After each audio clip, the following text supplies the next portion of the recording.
Hi friends, நான் சுகுணாச்சலேருந்து சுகுணா பேசுகிறேன். எங்கள் மாடி தோட்டத்தில் காயெல்லாம் கொஞ்சம் வந்திருக்குது. என்ன காயின்னு பார்க்கலாம். ஆனால் பாவக்காய் அதுக்குள்ளே பழுத்து போச்சு.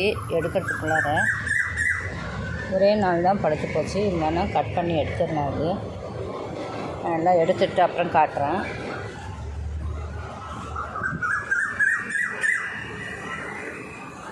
தக்காளி பாருங்கள், இன்னும் பழுக்கவே இல்லை, அப்படியே இருக்குது. தக்காளியெல்லாம் பச்சையாகவே இருக்குது. இது பழுக்கிறதுக்கு என்ன பண்ணுறதுன்னு தெரியல. பழுக்கவே இல்லை. அதெல்லாம் நித்திய மல்லி ஓரளவுக்கு வந்திருக்குது. இப்போ தான் நித்திய மல்லி வந்திருக்குது.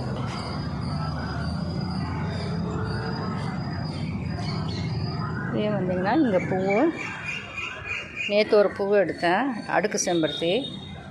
இன்றைக்கி ஒரு பூவு எடுத்துருக்குறேன். கட் பண்ணிக்கலாம்.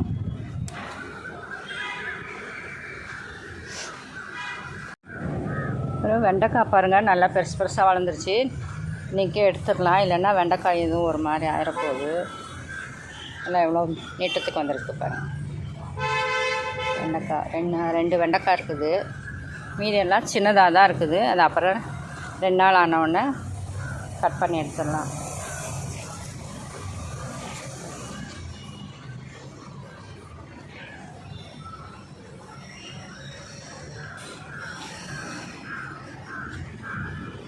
இந்த கீரை நல்லா வந்து 2வது வாட்டி அறுவடை பண்ண போகிறேன்.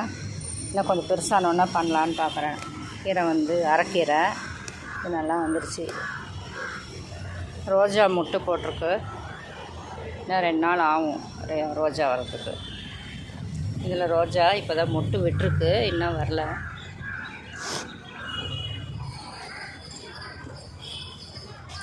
இது காராமணி இப்போ தான் வந்து ஏதோ காய் வரத்துக்கு வந்திருக்கு.